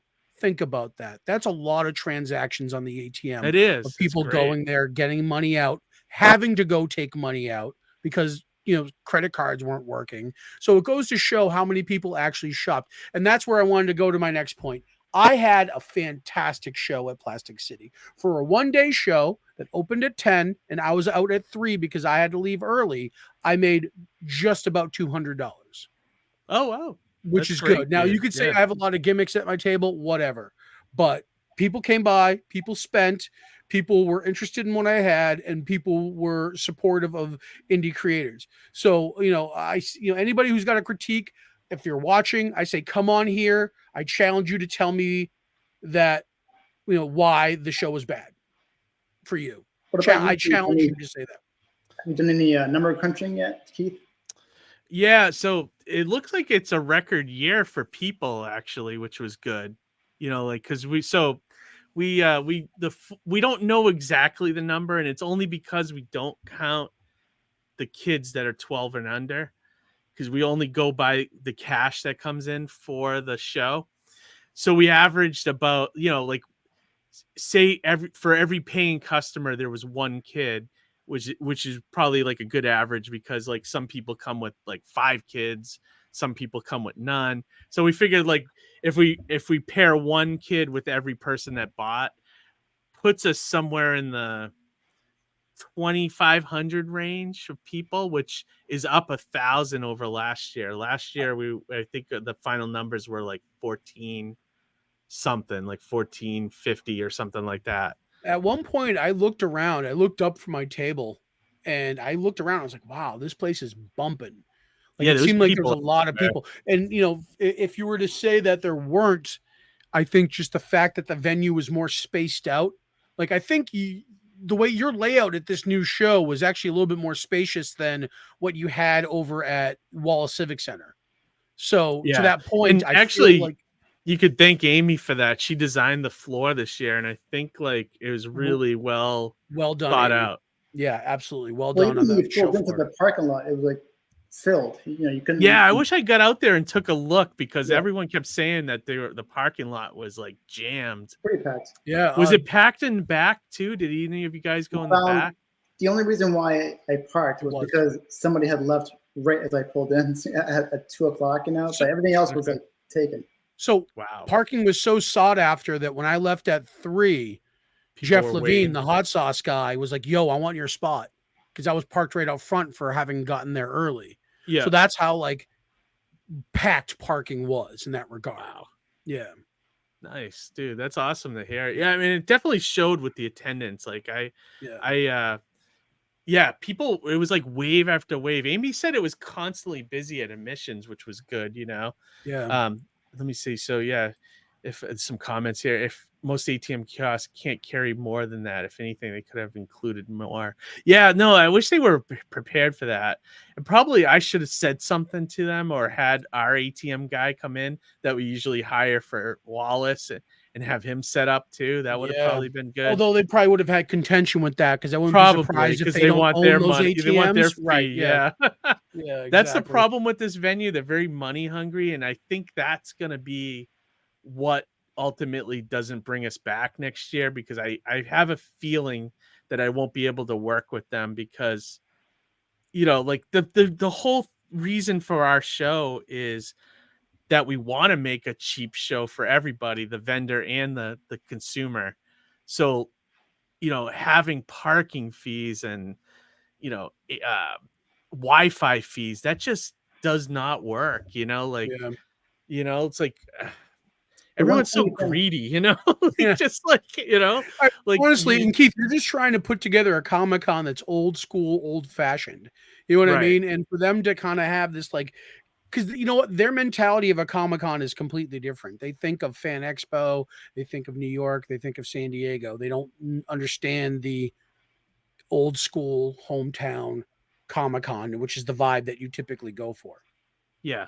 Definitely. The one weird thing that happened to me, I don't know if anybody else had this experience, but I have an iPhone, but probably an hour into me being there, my entire phone shut down and I couldn't get the power back up again. So I figured the battery ran out because of the Wi-Fi. No, it's the Wi-Fi. Probably your phone trying to constantly connect probably wore the battery down. Died. I was like, did you buy the Wi-Fi, Harry, when you were there, or no? No. Okay. I had a battery pack, so I didn't really notice the depletion. Dr. Mass said he kept seeing people coming in later in the show as he was leaving. Yeah, there was people coming right up to. I think Amy was saying there's people coming right up till 4. 4:30. People were still coming up. So one other critique I heard, I don't know if just to kind of share it, Yeah. is that it seemed like the people who were in like the guest creator area, Okay. they seemed like they felt like they were struggling at the show. Like which creator, like, You know, or like where a give me lot of the comic guests were in that where kind like of Ron quadrant. Rudat and Keith Yeah, Williams and all those guys were. I'm wondering if traffic just never made their way there, or if there was just such a concentration of comic creators and all of the same thing that prevented people from buying because there was so much of the same in one area. So I'm wondering, Possibly. I'm wondering if maybe like just thinking ahead, if it was more intermingled, where Yeah. you know your Joe St. Pierre and your Frankie Washington were at very separate parts of the venue. So that way, as you're walking through, it's like, you know, a couple of other vendors, and then, oh, here's your comic creator guest, you know, just kind of interspersing them. So it's So less about being in a concentrated area with a lot of greats that are kind of vying for dollars. Whereas if it's kind of spread out, it's something you happen upon. Do you know what I mean? So like having like a Joe St. Pierre next to you know, like Bedrock Comics or something, Yeah, yeah. or like, you know, Or little old Johnny C. yeah. Oh, I see what you're saying. Like mix in regular creators and the bigger guys And together. then spread it out as opposed to making it a concentrated area. The only So then, my only reason for that I would, well, so I've been at Rhode Island Comic Con and I was next to Rob Liefeld. right. And I know it's the guys that I bring into the show aren't quite like the Rob Liefeld name, but like his lines were ruining us. Right. So that was one of the reasons, like I kind of like putting all those big guys together, but I don't think you would have that problem. I don't only think because I would either, because I don't think the guys I bring in, they might have a little line, but it's not going to be a huge like back to the front of the convention kind of line, you know. And you're big enough of an area and a space where you can space things out, where those lines won't overflow, or Right. you know, where they won't be conducive to, you know, if anything, it will give people where, like, say, like, you know, you're getting a sketch card from somebody. Well, I'll circle back around. Let me shop this, you know, this area. And then that in turn, they could, you know, come across another indie creator at a lower tier cost item that they might be interested in buying. And then enough. So if you're an indie creator, you sell enough $5 floppies, that's going to get you to your number. And people are more open to buying a single issue floppy. I had one guy who came by the table early on, bought the Pawn #1 and only #1. And I told him, I was like, hey man, this is a 2-issue story. So you're going to have to seek out the second issue at a later point. And, you know, he came back later that afternoon and bought issue 2. Oh, you know cool. what I mean? So Yeah, it's just like, you know, things like that in between, you know, oh, I don't want to spend all my money here, but you know, he probably went off somewhere else, got some artwork, and then came back and realized, oh, I can buy that second issue. You know what I mean? Art Crumbs agrees with you. It could make better opportunities for smaller, bigger creators to intermix and network if it could be done right. There you go. And if you what do you say? If you stagger the bigger folks out, since there are less of them, it could bring extra track over to smaller folks. Yeah, I could play around with it. You know, I'm not against it.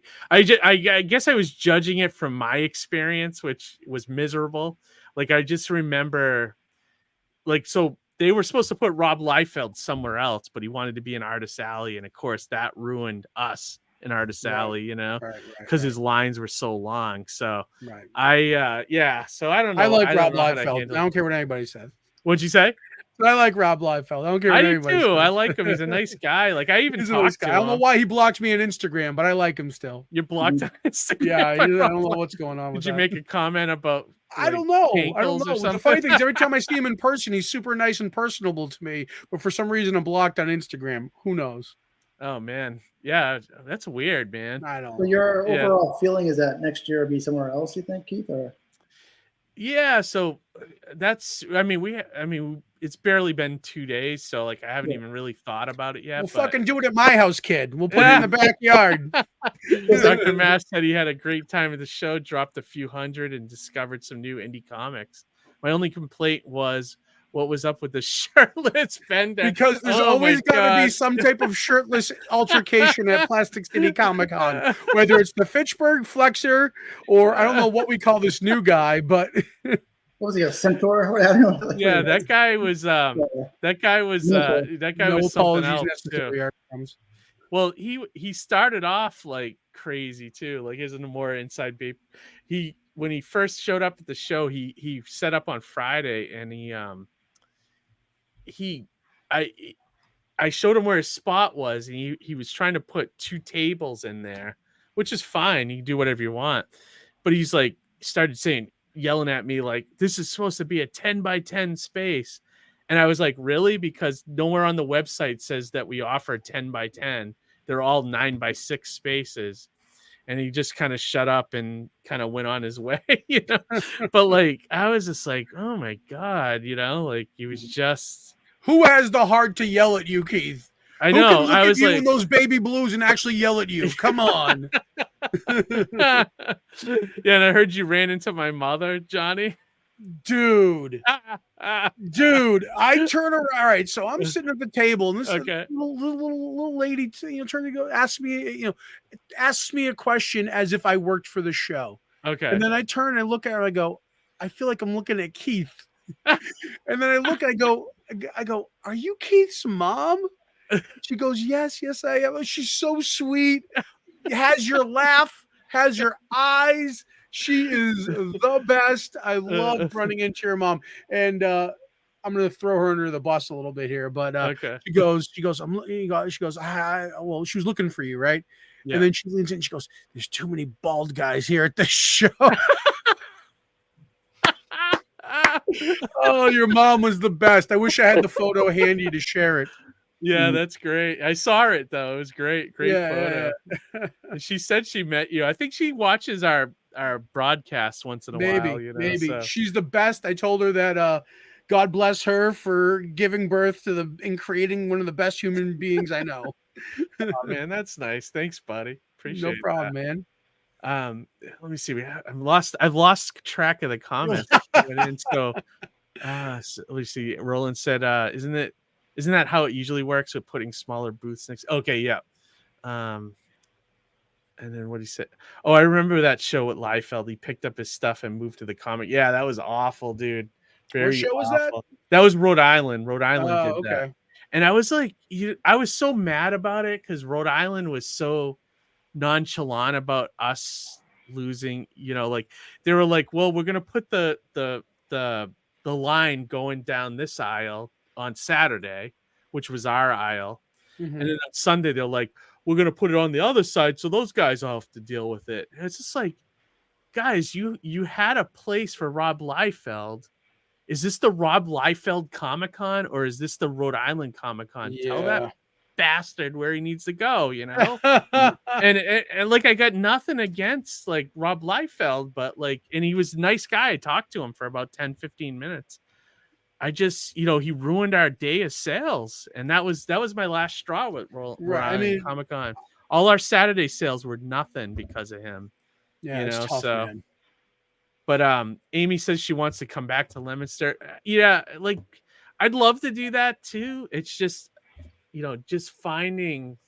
What's that place? I went to where was it? Barnes and Nobles, or Noble in that little parking lot, that in Leominster. There's like a plaza there. There's a little plaza. And there's a building across the street from Barnes that's empty. I don't know what that place is, but it was supposed to be, from what I heard, and I think it fell through, but it was supposed to be one of those fancy Amazon grocery stores. Oh, really? They've been forever like doing construction. I think it fell through. And you mean like a Whole Foods or one of those like auto checkout stores? Things? Like it's supposed to be like one of those Amazon, which I was kind of surprised was that, because that seems too sophisticated for. Don't worry, it'll be a Popeyes in like 3 months. Or another Dunkin' Donuts, right? Fucking Dunkin' Donuts, kid. America, Leominster runs on Dunkin's, kid. It's a pretty big place. Wicked fucking pisser.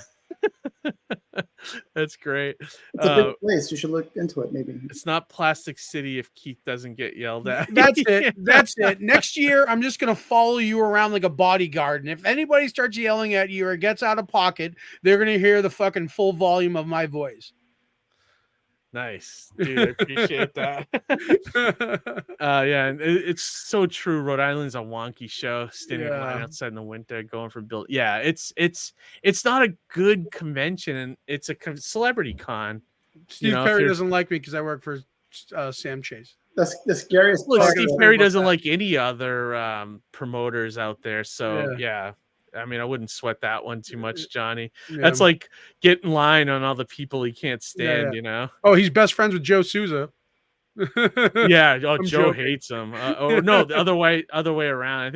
I don't think Joe hates anybody, but like Joe doesn't hate anybody. He's just like Steve messed with him a lot too. Yeah, you know? It's so preposterous. Yeah, I've got stories. I mean, we tried with trying to find a location in Leominster. We tried with Doubletree, which is the big hotel in Leominster. They have the perfect room for a convention. They just won't work with us. I've tried twice. I tried 2017 when we were first looking for a new place to go after the Veteran Center. And we tried then. They didn't want to sell it to us because they would rather take the big room, cut it in half, and sell it to 2 weddings.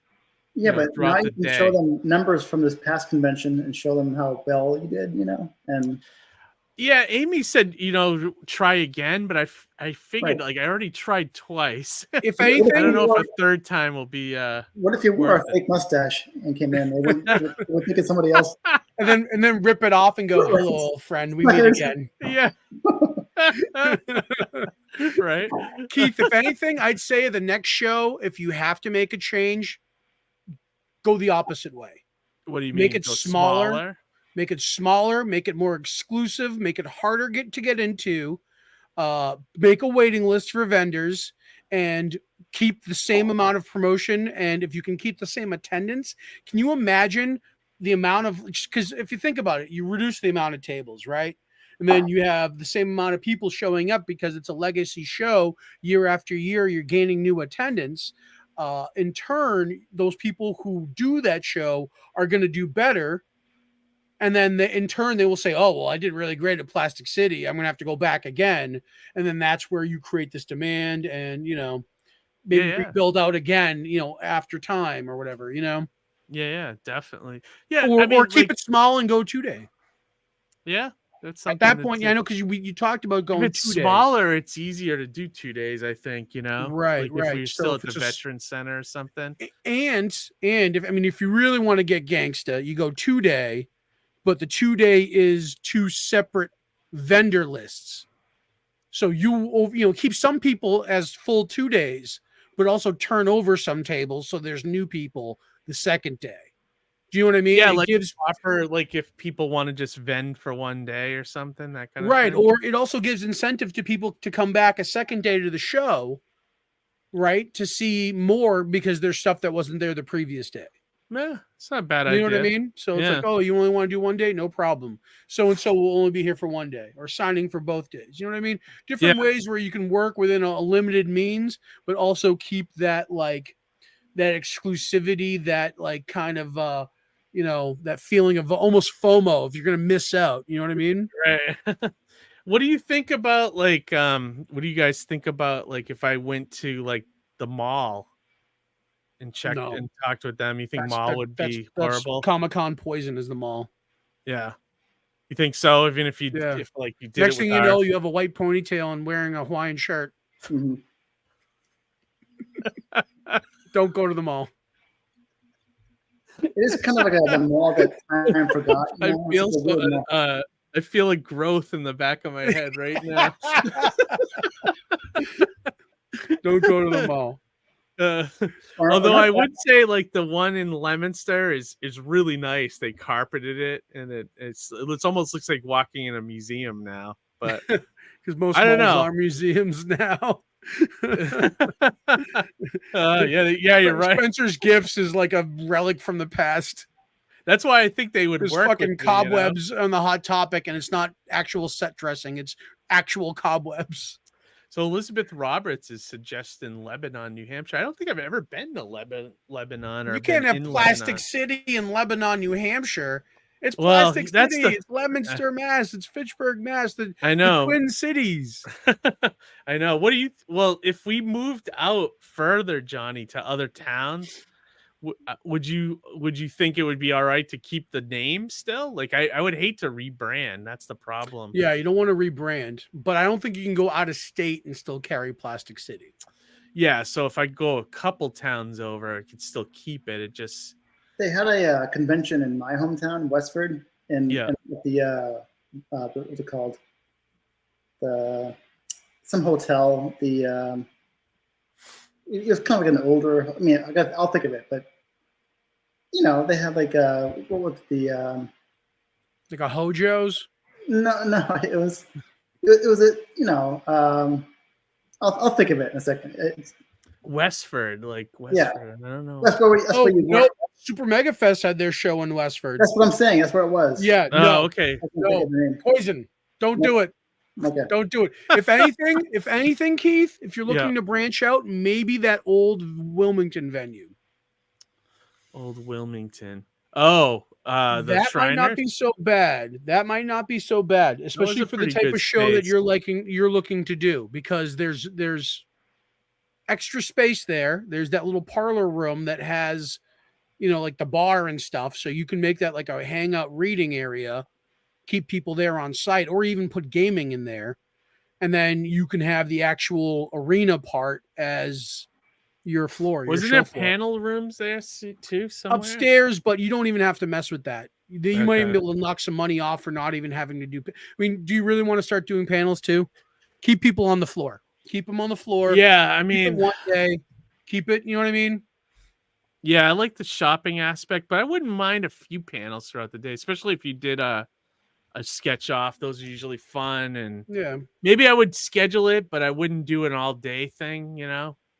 I could even do a sketch off on the corner of a floor on the. You know what I Yeah. mean? It doesn't Yeah, have to that's necessarily be true, in a too, panel yeah, room. You know yeah. what I mean? So that's the beauty of sketch off, is it can be done anywhere. It's fun. Sketch planning off is this fun in- when you do it at the bar after the show, and you just have people like drunk sketching away. You know what I mean? Yeah, like a bar con at the end of the day. Exactly. That's one thing I'd love to see Plastic City do, is that, given it is a one-day show, for creators, just to do a networking thing after. All go out to Yeah. a I mean, bar I would- or a restaurant or something, book the space, book the venue, have people go out. You know what I mean? And then that I think way you just need a creator to kind of take point and do something like that. Yeah. Whereas, like, I'm usually tied up with like taking You're busy. all my staff to dinner and stuff. Yeah, after. But so, like, it would be someone like either you or yeah. yeah. I can do like it. I can rally the troops. Yeah, somebody like that to put it together, and I would that would be cool. It would be like, if cool you to got have like that. a little like after party thing going, or something. Yeah, I mean, because it's a Saturday, right? So Yeah. it's and then it's good for creators. So if they want to, stay, like, for example, we had our good friends in Wayward Raven. They were on the show last week. Yeah, They came up and they left right after, but it would have been cool if they stayed the one more night, hung out, did a little cross promoting, co-create, co-networking event thing with a bunch of other people there, because they're from out of town, right? And then they leave the next morning. Yeah, our Crumbs had a great said that'd be cool, or like a place to hang out throughout the con for networking specifically. Yeah, that's not a bad idea. Great I've never idea. seen Actually, that at before. the con. Yeah. The only trouble is if you're vending at a table, it's hard to duck away. But if I guess you're attending the show as a creator, that's a great idea. Hey, have a good night, Elizabeth. Thanks for the watching, Elizabeth, and the comments. Appreciate Love your seeing you. Thank you so participation. much. Love our faces. This face? Are you crazy? Get your eyes checked, will you? I saw a comment earlier that I think Roland said you looked like the Undertaker when he's off duty or something. The Undertaker, if he ate way too much Ben and Jerry's ice cream and had brown hair instead of red hair. Awesome. No, I appreciate the she blew us a kiss. Wow. Oh, thank Thank you, Elizabeth. No, I like hearing all this planning. She's blowing it at Harry. He's the one with the looks anyway. What was that? yeah, Elizabeth blew you a kiss, Harry. yeah, Oh, yeah. You got the Thank looks. you. Thank you. And I had to go like this to try to grab it. Like, Yeah. There's got to be a grab place in it. Lumsdale. I'm just trying to think of a place in London. What's that GameStop or that game at the mall? They rebuilt this whole like a fun jump around. The Whitney Field Mall? Yeah, right. What about it? Oh, you mean like the way they put carpet in there and Yeah, everything? but there's something else that they built that was like a fun. Oh, the launch The launch, Lemonster. right. Yeah, I tried. I approached them about 3 months ago. So there was a period like in June. So everybody out there, launch is like a if you've ever been to Apex Entertainment, it's one of these giant like entertainment centers, like a Dave and Buster's or something like that, where you go in and there's like trampoline parks, a mini arcade, bowling, things like that. It's all one encompassing thing. So I went in there to talk to them because there was a point where the sales of tables had kind of slowed down and I had a bunch still to sell. So I'm like, let me give a few away. And I figured those guys would be awesome at the show, like because they would probably have a game or something for the kids. So I approached them. They seemed interested. They gave me their email and I told the guy, get in touch with me if you want the table after you talk to your manager. And he's like, yeah. Never heard a peep from him. So I don't know. And there was a missed opportunity for them. They could have. Yeah, for sure. That would have been They great. could have got their brand seen by 2,000 people. Try again. Did you ever reach out to the Whalen Park Association? Those people who are trying to bring Whalen No, back? I was gonna do that too. Yeah. They were gonna be the next one on the list to add, but like after that, we started selling tables again. So I was like, all right, well, we'll just make the money and get the give it to vendors and stuff. Sure. But I don't know if you could hold a show there, and I don't know if they'd want a show there. That's the only thing, We went in there. The space isn't really set up for something like a convention, so I don't think it could work. Amy says no mall, and I agree with her. Yeah, no, I mean, I'm just throwing out the idea. It's like a big enough space, if we could go in that Sears, like Sears Town Mall. Yeah, I don't know. I mean, there's like Lordy, plenty of big, yeah, right. But yeah, I don't know. mentioned the Wolf Lodge thing. What was that? The Great Wolf. Yeah, Great Wolf Lodge. Johnny mentioned that. Yeah, I could take a look and see what they have, But we'll see. Like, I'm gonna definitely talk to Game On, but I don't think we'll. I honestly don't think I'll be able to work something out with them because I think they're gonna be all about the money, and not looking at it from our point of view at all. Right. As them trying to help us, you know what I mean, like, and just make money that way. So, well, they always make a good bargaining chip, like I said. Yeah, I mean, like I look at it as like I have the power because it's like either they need me or they don't, and if they don't, I'm just gonna walk away, So Yep. I have a specific way I do this show, and I don't want to change it. So. For sure. Johnny, we've talked many times about this, like about how I want to stay at this certain level and stay one day and all that stuff, so. And you would never do like a outdoor tent thing, No, I think that's a disaster waiting to happen because you can never predict. The weather could come predict through the weather. and screw everything, especially the way the weather was like this past week. We had flooding here in Massachusetts that was bad. Midweek. Yeah, I'm a little scared for Start on the Street in a few weeks. We'll see how that one goes, but we'll be at that one. Last year, the weather was absolutely perfect. So hopefully we'll have some of that, but yeah, that's the one thing about outdoors. They're like rain and shine usually. And if it rains, you're not going to make anything, so. Right. Exactly. Amy said she contacted Great Wolf and got crickets. That's interesting. And Dr. Mass said outdoor, not good. I used to do flea markets. Yeah. And Roland said, the power is yours. Yeah, definitely. That's why I just don't want a venue to bully me around and tell me what I'm going to charge. The other thing too, is because I know they'll want to do parking, even if I rolled that expense into Plastic City's admission ticket, I'd still have to go up to like 15 at least, and that's not going to It's not going to fly. Like, I That's think 10 tough. is Yeah. 10 is the, unless we get bigger, like, which I don't want to do, so it's a pickle definitely to figure out. If anything, like, you want to be able to reduce the ticket price to get more people in the door, as opposed to increase it. You know what I mean? Like, that's kind of the rub there, right?